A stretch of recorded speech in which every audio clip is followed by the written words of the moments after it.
800 kilometre लंबी अरावली पहाड़ी को अब काट दिया जाएगा, क्योंकि कहा गया है कि जो पहाड़ियां कम ऊंची हैं उन्हें काट दिया जाएगा। अरावली पहाड़ी जो है वो 93% ऐसी पहाड़ियां हैं जो 100 मीटर से कम नीची हैं। अब इस थार मरुस्थल से उड़ने वाला बालू दिल्ली को बना देगा बालू का कटोरा, यहाँ सब ध्वस्त हो जाएगा। और यहाँ से उड़ने वाला बालू हिमालय पर्वत में जाके जम जाएगा। तो यार भैया वहां तो दुनिया की सबसे पुरानी पहाड़ है, 2.5 करोड़ साल पुरानी पहाड़ है, वहां पे उसके 93% पहाड़ों को काट दिया। अरावली पर्वत खत्म होने वाला है, पास हो गया विधेयक, पहाड़ कटेगा तब में बटेगा।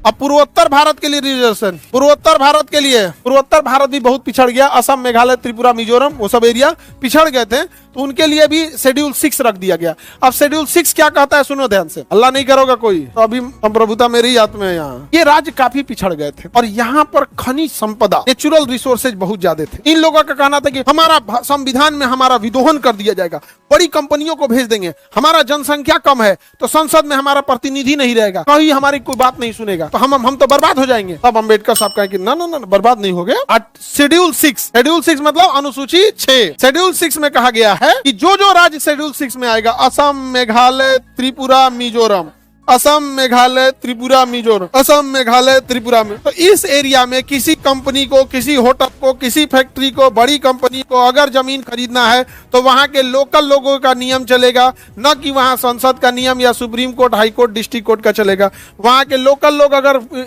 इन्वायरमेंट क्लियरेंस देंगे तो चलेगा, अदरवाइज में नहीं चलेगा।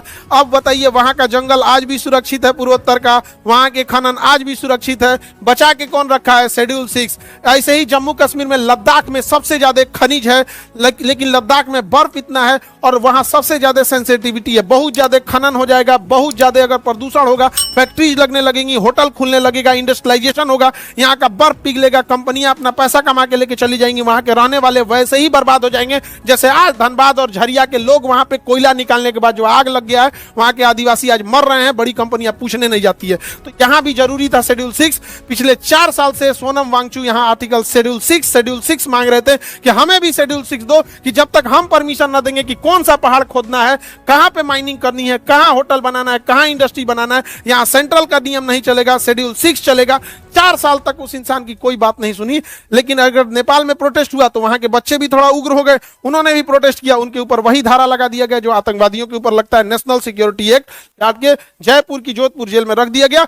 हम भीड़ तंत्र वाले लोग को कोई मतलब नहीं बना है कि वो इंसान इस देश के लिए क्या किया था। वो इंसान इस सेना को ठंड में रहने के लिए टेंट दिया था, जहां सेना का नेटवर्क नहीं चल रहा था, दुनिया में पहला वाईफाई बना के दिया, वाईफाई नहीं लाईफाई बना के दिया, इतनी ज्यादा इनोवेशन किया, उसके ऊपर 3 इडियट मूवी बनी है। 3 इडियट मूवी में जो वहां पर रणछोड़ दास छांचड़ बना होता है आमिर खान, वो कोई और नहीं, वो सोनम वांगचू है जो आज जेल में है इस भीड़ तंत्र में। समझा गया? भारत में भीड़ तंत्र में यही होता है, बस खुश रहिएगा आप लोग और कुछ नहीं। क्या वो इंसान जेल में क्या मांग रहा था? शेड्यूल 6 क्या मांग रहा था? उसे आरोप लगाया गया कि देशद्रोही है, चाइना से मिला हुआ है, ये है वो है, एनएसए लगा, कहाँ चल गए, खत्म कहानी। क्या मांग रहे थे? शेड्यूल 6 क्या गलत मांग रहे थे? आज देखिएगा बर्बाद हो गया। शेड्यूल 6 में न रहने का नतीजा देखिए, 800 किलोमीटर लंबी अरावली पहाड़ी को अब काट दिया जाएगा, क्योंकि कहा गया है कि जो पहाड़ियां कम ऊंची हैं उन्हें काट दिया जाएगा। अरावली पहाड़ी जो है वो 93% ऐसी पहाड़ियां हैं जो 100 मीटर से कम नीची हैं। संसद ने कहा है कि जो 100 मीटर से कम नीचे है, जो 100 मीटर से ऊंचाई कम है, 100 मीटर का मतलब होता है, आपका समझिए कि 3 मीटर का एक तल्ला होता है, 3 मीटर का एक तल्ला, यानी 30 तल्ले से नीचे जो पहाड़ होगा। तो यार भैया वहां तो दुनिया की सबसे पुरानी पहाड़ है, 2.5 करोड़ साल पुरानी पहाड़ है, वहां पे उसके 93% पहाड़ों को काट दिया, पहाड़ को काट दिया जाएगा, क्योंकि शेड्यूल 6 में नहीं है। अब वहां के लोकल लोग का चलेगा नहीं। अब इस थार मरुस्थल से उड़ने वाला बालू दिल्ली को बना देगा बालू का कटोरा, यहाँ सब ध्वस्त हो जाएगा। और यहाँ से उड़ने वाला बालू हिमालय पर्वत पे जाके जम जाएगा। हिमालय पर्वत पे जब जमेगा वह बालू, तो वहां पे वो गर्मी को सोख लेगा। अभी पर्वत पे बर्फ है तो जो धूप आता है तो शीशे की तरह चमक के निकल जाता है, बर्फ कम पिघलती है। लेकिन बालू की जब एक लेयर आ जाएगी तो बालू बड़ी जल्दी गर्म होता है, भूजा भूजने के लिए बालू का यूज किया जाता है। जब उसके ऊपर बालू रहेगा तो बर्फ को तेजी से पिघलाएगा, यहां से बर्फ पिघलेगा, गंगा और यमुना में मिलेगा और वो अल्टीमेटली बिहार में आके बाढ़ लाएगी। लेकिन आर्टिकल शेड्यूल 6 नहीं है, हम लोग टुकु टुकुर मुंह देखेंगे। ज्योग्राफी डिसाइड आवर इकोनॉमी, समझ में आ गया कि नहीं गया? This is geography. Any problem आप लोग को समझ में आता है? तो बताइए शेड्यूल 6 अच्छा है कि नहीं है? चारे राज्य को सोना मांग चुके, क्या मांग रहे थे? शेड्यूल 6, शेड्यूल 6 ये भी नहीं किया किसी को, गया जेल में तो जेल में गए। हम लोग को क्या मतलब है, नहीं समझे? हम लोग में क्या भीड़ तंत्र में क्या खराबी होती है? भीड़ चाहती है उनके लड़ाई, उनके लिए कोई लड़ाई लड़े, लेकिन भीड़ तंत्र की खराबी, वो फंसेगा तो भीड़ उसके लिए नहीं आएगी। समझ में गया? दिस इज भीड़ तंत्र। आगे बढ़ जाए। उनको घोषित कर दिया क्या चीज? देशद्रोही। नहीं समझे? हम लोग भी ज्यादा बोलेंगे तो हम लोग को भी घोषित कर देगा।